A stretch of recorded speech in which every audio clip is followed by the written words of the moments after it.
സുഹൃത്തുക്കളെ, എവിടെ പോയി നിങ്ങളുടെ കുഞ്ഞളിയൻ?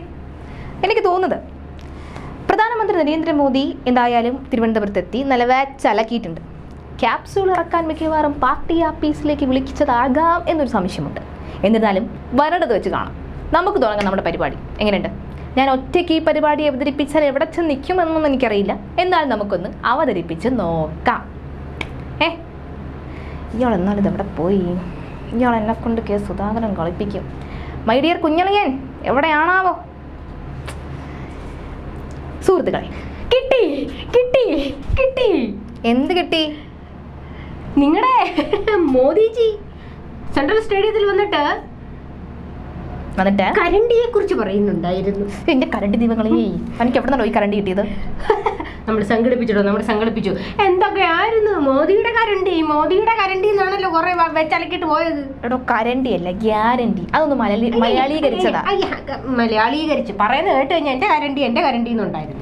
എന്തൊരു കുഴപ്പം? ഗ്യാരണ്ടി എന്നല്ല പറഞ്ഞ, ഗ്യാരണ്ടി. നമ്മുടെ മലയാളികൾക്ക് അതത്ര പരിചയമില്ലല്ലോ. കാരണം നമ്മൾ മലയാളികളോ അല്ലെങ്കിൽ പിണറായി വിജയൻ സഖാവോ ഗ്യാരണ്ടിയെ കുറിച്ചൊന്നും പറഞ്ഞിട്ടില്ല. മതി ആളടക്കട്ടെ. അല്ല, എവിടെയായിരുന്നു? ഞാൻ പാർട്ടി ഓഫീസിൽ ക്യാപ്സ്യൂൾ ഇറക്കാൻ അല്ല, നമ്മുടെ തെരഞ്ഞെടുപ്പുമായിട്ട് ബന്ധപ്പെട്ട് ഞങ്ങൾ അണികൾ എല്ലാവരും പ്രവർത്തനം തുടങ്ങിയിട്ടുണ്ട്. താഴെ തട്ടിൽ നിന്നും അങ്ങ് മേലേ തട്ടിലേക്ക് എത്തിക്കൊണ്ടിരിക്കുകയാണ്. ശരിയാണ്. SFIO താഴെത്തട്ടിൽ നിന്നും മേലേത്തട്ടിലേക്ക് എത്തിയ കാര്യം. തെരഞ്ഞെടുപ്പ് അടുക്കുമ്പോഴെങ്കിലും നിങ്ങൾക്ക് SFIOയുടെ കാര്യം ഒന്ന് മാറ്റി വെച്ചുകൂടെ? ഇത് അതെ, വെറുതെ എന്തിനാ BP കയറ്റുന്നേ? അല്ലേ SFIO നിങ്ങൾ പേടിക്കത്തൊന്നുമില്ല. എടോ, ഒരു സ്വാഗതം പറയടോ. സുഹൃത്തുക്കളെ, കിടക്കാം. നടന്നലിയിലേക്ക് സ്വാഗതം. വിളിച്ചില്ലെങ്കിൽ അവർ വരുമെന്നറിയാം. എന്നിരുന്നാലും എന്താണ് ഇന്നെന്താ എനിക്ക് പറയാനുള്ളത്? ഇന്ന് എനിക്ക് കുറച്ച് കാര്യങ്ങൾ പറയാനുണ്ട്. നിങ്ങൾ അറിഞ്ഞില്ലേ, പ്രധാനമന്ത്രി നരേന്ദ്രമോദി നമ്മുടെ തിരുവനന്തപുരത്ത് എത്തിയിട്ട് ബ്ലിംഗസ്യ എന്നൊരാൾ ഇരുന്നത് കണ്ടായിരുന്നോ? ലോകം കാത്തിരുന്ന ആരിഫ് മുഹമ്മദ് ഖാൻ ഒന്നും അല്ല, അതിന്റെ അപ്പുറത്ത് തൊട്ടില്ല ഒന്ന് തൊടാനുള്ളിൽ തൊട്ട് നോക്കണോ അങ്ങോട്ട്. അത് തന്നെ പറയാനുള്ള. മോദി ധൈര്യം ഉണ്ടെങ്കിൽ ഒന്ന് തൊട്ട് നോക്ക്, കാണാലോ. അപ്പം നടക്കുന്നുണ്ടായിരുന്നു. പക്ഷേ വേറൊരു സംഭവം നിങ്ങൾ മനസ്സിലാക്കുക. അങ്ങനെ മോദിയെ ക്ഷണിക്കാനൊന്നും മുഖ്യമന്ത്രി എയർപോർട്ടിലൊന്നും പോയിട്ടൊന്നുമില്ല. അത് ശരിയാ. പ്രോട്ടോകോളുമായി ബന്ധപ്പെട്ട് എന്തൊക്കെ സംഭവ വികാസങ്ങൾ. അതുകൊണ്ട് ഇത്തവണ GR അനിലും മേയർ ആര്യ രാജേന്ദ്രനുമാണ് മോദിജിയെ സ്വീകരിച്ചത്. കഴിഞ്ഞ തവണ ഈ പറയുന്ന പ്രോട്ടോകോൾ ഒന്നും പ്രശ്നമില്ലായിരുന്നു എന്നാണ് ഒരു ഡൗട്ട്. അതെന്താണെന്നറിയാമോ?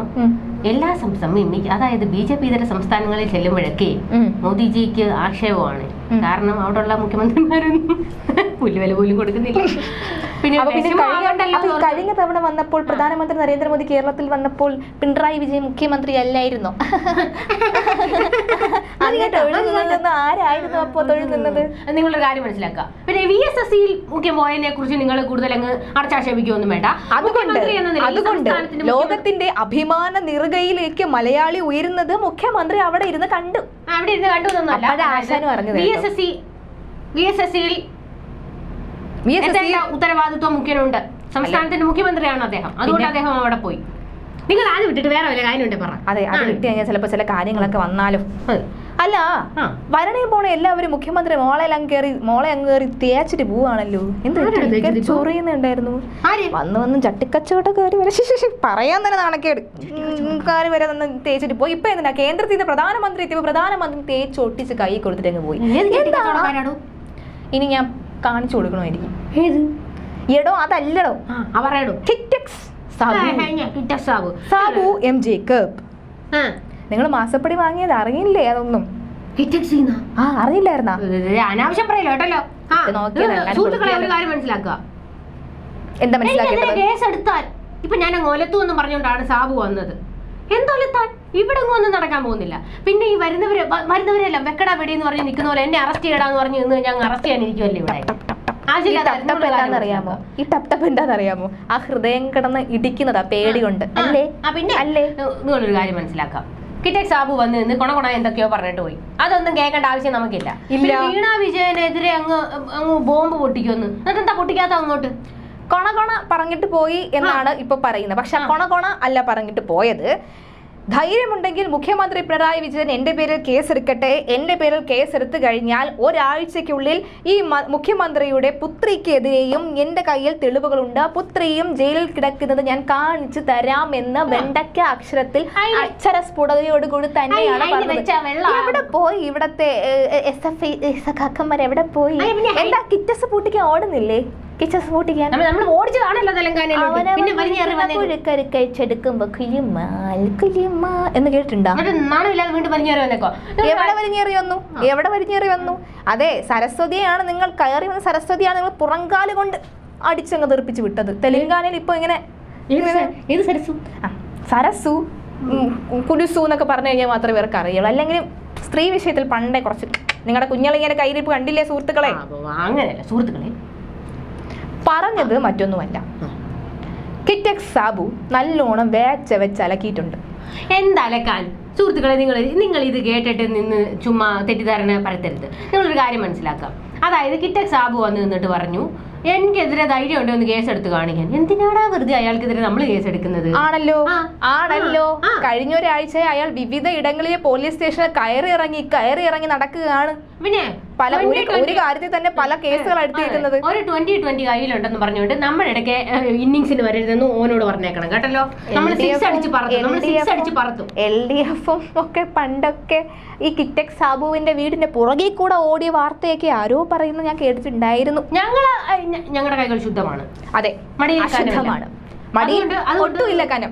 അതുകൊണ്ട് കിറ്റക്സ് സാബുവിൽ നിന്ന് നമ്മളൊന്നും മേടിച്ചിട്ടില്ല. അല്ലെങ്കിൽ നിങ്ങൾ പണ്ടേ മേടിക്കുന്ന ശീലക്കാരില്ലല്ലോ. ഒരു കൈ വാങ്ങുന്നത് മറ്റൊരു കൈ അറിയത്തേ ഇല്ല അല്ലേ? അല്ല, എനിക്കൊരു സംശയം. സാധാരണഗതിയിൽ ഒരാളെ പറയുമ്പോൾ അല്ലെങ്കിൽ മകളെ പറയുമ്പോൾ അച്ഛന് കൊള്ളേണ്ടതാണ്, അച്ഛനും കൊണ്ടില്ല. ഭാര്യയെ പറയുമ്പോൾ ഭർത്താവിനും കയറി കൊള്ളേണ്ടതാണ്, ഭർത്താവിനും കൊണ്ടില്ല. അപ്പൊ ഈ ആർക്കും വേണ്ടാത്തൊരാളാണോ ഈ വീണ വിജയൻ? എന്ത് പറ്റി? അല്ല, ചോദിക്കാനും പറയാൻ ആരുമില്ല. എന്തിനും ചിറ്റപ്പനില്ല, വല്യപ്പനില്ല എന്ന് വന്ന് ഗോവിന്ദ മാഷൂലില്ല ഇപ്പൊ സപ്പോർട്ട് ചെയ്യും. അങ്ങനെയല്ല. നിങ്ങളുടെ കാര്യം മനസ്സിലാക്കാം. അതെ, വെറുതെ അനാവശ്യ ആരോപണങ്ങൾ ആരെങ്കിലും ഒക്കെ ഉന്നയിച്ചു എന്ന് പറഞ്ഞിട്ട് അതിന്റെ അറ്റത്ത് കയറി പിടിക്കേണ്ട കാര്യമൊന്നും ഞങ്ങൾക്കില്ല. അതുകൊണ്ടാണല്ലോ ഹൈക്കോടതിയിൽ പോയത്. SFI അന്വേഷണമായി വരല്ലേ എന്ന് പറഞ്ഞു പോയത് ഹൈക്കോടതിയിൽ. ഒരു പ്രശ്നമില്ല. അതെ, മുൻകരുതൽ. എന്തിനാണാവോ ഈ മുൻകരുതൽ? ദുരന്തം വരുന്നത് അറിയുമ്പോഴല്ലേ മുൻകരുതൽ എടുക്കാറുണ്ട് സാധാരണഗതിയിൽ. ഇവരൊക്കെ പിന്നെ പണ്ടേ ചുമ്മാ അങ്ങ് മുൻകരുതൽ എടുക്കുന്നേ, ചുമ്മാ ഒരു ആവശ്യമില്ലാതെ അല്ലേ? അതുകൊണ്ടല്ലേ? അങ്ങനെയല്ല മുഹമ്മദ് റിയാസ് ആണെങ്കിൽ ടാർ ഇട്ടോണ്ട് നടക്കുന്നു. മന്ത്രി മുഹമ്മദ് റിയാസ് അതെ, തലമണ്ടയിലാണല്ലോ. ഈ തിരുവനന്തപുരത്തെ റോഡുകളെല്ലാം പൊളിച്ച് മടക്കി ഇട്ടിട്ട് ദിവസങ്ങൾ കുറയായി, ഇതുവരെയും കണ്ടില്ല ശരിയാക്കണതൊന്നും. ടാറിടും പൊളിക്കും. എന്തുകൊണ്ട് ഈ ഡയലോഗ് അടിച്ചില്ല ഞാൻ വിചാരിച്ചു. സുഹൃത്തുക്കളെ, എന്താ സുഹൃത്തെ? അല്ല, പ്രധാനമന്ത്രി ആനയെക്കുറിച്ച് പറയുമ്പോഴാണ് ആനപ്പിട്ടം. സുഹൃത്തുക്കളെ, ഞാൻ ഇവിടെ പിണറായി വിജയൻ അല്ല പറഞ്ഞത്, മുഖ്യമന്ത്രി പിണറായി വിജയൻ അല്ല പറഞ്ഞത്, പ്രധാനമന്ത്രി നരേന്ദ്രമോദിനെ പറഞ്ഞത്. സുഹൃത്തുക്കളെ, ആനപ്പിണ്ടം എന്ന് വിളിച്ച് ഈ കുട്ടി ഇവിടെ ആക്ഷേപിച്ച്, അല്ലെങ്കിൽ നിങ്ങളുടെ കുഞ്ഞളിയുടെ ആക്ഷേപിച്ച സ്ഥിതിക്ക് ഈ ആനപ്പിണ്ടം പറഞ്ഞ കാര്യം ഞാനിവിടെ ഒന്ന് പറഞ്ഞോട്ടെ. ആനപ്പിണ്ടം പറഞ്ഞായിരുന്നു, അല്ലെങ്കിൽ ഈ കുട്ടി പറയുന്ന, അല്ലെങ്കിൽ ഈ കുഞ്ഞളയും പറയുന്ന പോലെ പ്രധാനമന്ത്രി നരേന്ദ്രമോദി സെൻട്രൽ സ്റ്റേഡിയത്തിൽ വന്നപ്പോൾ പറഞ്ഞായിരുന്നു, ഇവിടുത്തെ കമ്മ്യൂണിസ്റ്റുകൾ ഒരു കുടുംബത്തിന് വേണ്ടി മാത്രം പണിയെടുക്കുന്നു എന്ന്. എന്താണാവോ? അംബാനിക്ക് വേണ്ടി പണിയെടുക്കുന്നവനാണ് വന്ന് ഇത് പറയുന്നതെന്ന് ഓർക്കുമ്പോഴേ എങ്ങനെ അംബാനി മാത്രം വളരണം, അദാനി മാത്രം വളരണം എന്ന് വിചാരിച്ച് കേന്ദ്രത്തിൽ ഇരുന്ന് പണിയെടുക്കുന്നവനാണ് കേരളത്തിൽ വന്ന് നിന്നിട്ട് നമ്മുടെ സർക്കാരിനെ പറയുന്നത്. എങ്ങാനും വിഴിഞ്ഞ അംബാനി കൊണ്ടുപോകുന്നു വിചാരിച്ച് ആദ്യമേ ചാടിക്കേറി 2 കോല് വെച്ച കപ്പൽ വന്നപ്പോ കയറി ഉദ്ഘാടനം ചെയ്ത ടീമാണ് ഈ പണയണത്. അതുകൂടി ഒന്ന് അറിഞ്ഞിരിക്കണം സുഹൃത്തുക്കളെ. ഉത്തരമുട്ടി സുഹൃത്തുക്കളെ, നമുക്ക് പറയാനുള്ളത്. അതെ, പറയും കേക്കട്ടെ. നമുക്ക് പറയാനുണ്ട്. പാർട്ടി ക്ലാസ്സിൽ കൃത്യമായ ഒരു ക്യാപ്സൂൾ കിട്ടിയിട്ടുണ്ട്. ഇപ്പോൾ നിങ്ങളുടെ കുഞ്ഞളിയൻ അത് നിങ്ങളുടെ മുന്നിൽ അവതരിപ്പിക്കുന്നതായിരിക്കും. കഴിഞ്ഞ കുറെ കാലങ്ങളായി നിങ്ങൾ വീണയെ അനാവശ്യമായ വിവാദങ്ങളിലേക്ക് തള്ളിവിട്ടുകൊണ്ടിരിക്കുകയാണ്. അതെ, എന്താണ് അവർ ചെയ്ത തെറ്റ്? അവരൊരു IT കമ്പനി തുടങ്ങിയതാണോ അവർ ചെയ്തത്? അതൊരു തെറ്റല്ല. അമ്മയുടെ പെൻഷൻ കൊണ്ട് അവരൊരു IT കമ്പനി തുടങ്ങുന്നു. ഒരു തെറ്റുമില്ല. അതും പെൻഷൻ കാശ് കൊണ്ട് ഒരു IT കമ്പനി കെട്ടിപ്പൊക്കുകയാണ് സുഹൃത്തുക്കളെ, കെട്ടിപ്പൊക്കുകയാണ്. അതൊരു തെറ്റാണോ? അല്ല. അമ്മയുടെ പെൻഷൻ മുടക്കി ഒരു വനിത അല്ലെങ്കിൽ ഒരു യുവതി ഒരു IT കമ്പനി തുടങ്ങുമ്പോൾ SFI അന്വേഷണം ഇതിനു മുൻപ് എവിടെയെങ്കിലും കേരളത്തിലല്ല അവര് IT കമ്പനി തുടങ്ങിയത്. അതെ, അവർക്ക് വേണമെങ്കിൽ കേരളത്തിൽ തുടങ്ങാമായിരുന്നല്ലോ. പിണറായി വിജയൻ പാർട്ടി സെക്രട്ടറി ആയിരുന്നു.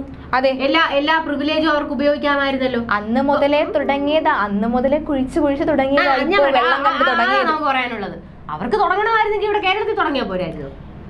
അതുകൊണ്ട് 2ാം വർഷമെങ്കിലും പിണറായി വിജയൻ കയറി, അല്ലെങ്കിൽ ആദ്യത്തെ വർഷമേ പകുതി വെച്ച് മന്ത്രിസഭ പൊളിഞ്ഞ് താഴെ വീണ് രാജി വെച്ച് പുറത്തു പോകേണ്ടി വന്നേനെ. ഇത് മനക്കോട്ട കെട്ടത്തുള്ളൂ കേട്ടല്ലോ. മനക്കോട്ട ആരാ കെട്ടുന്നതെന്ന് കണ്ട് മനസ്സിലായി, നമുക്ക് മനസ്സിലാവുന്നുണ്ടല്ലോ. ഇപ്പൊ കുറച്ച് ദിവസം സമാധാനം ഉണ്ടായിരുന്നു. ഇപ്പൊ ഈ ഒരു സാബു വന്ന് നിന്ന് വീണ്ടും വീണേ വെല്ലുവിളി, ഈ വെല്ലുവിളി ഒന്ന് ഇതൊക്കെ നമുക്ക് വെറും ആയിരിക്കും. അത് തന്നെയാണ് സുധാകരൻ പറഞ്ഞതുപോലത്തെ സാധനം ആയിരിക്കും. അതാണ് നമുക്ക്. അതാണെങ്കിൽ അത് ഈ ചെലവര് പറയുമ്പോൾ മാത്രം എന്താണാവോ അങ്ങനെ. അല്ലെങ്കിൽ ഇപ്പൊ കേസ് എടുത്തോണ്ട് വരുന്ന കാണാമല്ലോ. എന്താ ഇപ്പൊ കേസ് എടുക്കണ്ട, അല്ലെങ്കിൽ സമരം ചെയ്യാനും പോണ്ട, കിറ്റക്സ് പൂട്ടിക്കാനും ആർക്കും പോണ്ട. ഇതെന്ത് പറ്റി ഇപ്പൊ? സുഹൃത്തുക്കളെ, മൗനം വിദ്വാണ് ഭൂഷണം അതല്ലേ പറയുന്നത്. പോയി കയ്യിന്ന് പോയി, ഇന്നും കയ്യിന്ന് പോയി. അതല്ല ഇനിയുണ്ടോ വിശദീകരണം? ക്യാപ്സ്യൂൾ ഉണ്ടോ? സാബു എം ജേക്കബിന് ക്ലാസ് ഉണ്ട്. പിന്നെ സുഹൃത്തുക്കളെ, മറ്റൊരു കാര്യം അറിയാമോ? ഇപ്പൊ പ്രാർത്ഥന നടക്കുക, കൂട്ടപ്രാർത്ഥന. സാബു എം ജേക്കബിനെ അറസ്റ്റ് ചെയ്യണേ ഈശ്വരാന്ന്. എന്നാലല്ലേ വീണ വിജയനെതിരെയുള്ള സാബു ജേക്കബിന്റെ കയ്യിലുള്ള തെളിവ് കിട്ടും. തേങ്ങ ഉടക്കലൊക്കെ നടക്കുന്നുണ്ട്. തേങ്ങ ഉടക്കും സ്വാമി, തേങ്ങ ഉടക്കും. സത്യം പുറത്തു വരും സ്വാമി, സത്യം പുറത്തു വരും. ഇത് ഗ്യാരണ്ടി. കരണ്ടി അല്ലോടോ, ഗ്യാരണ്ടി.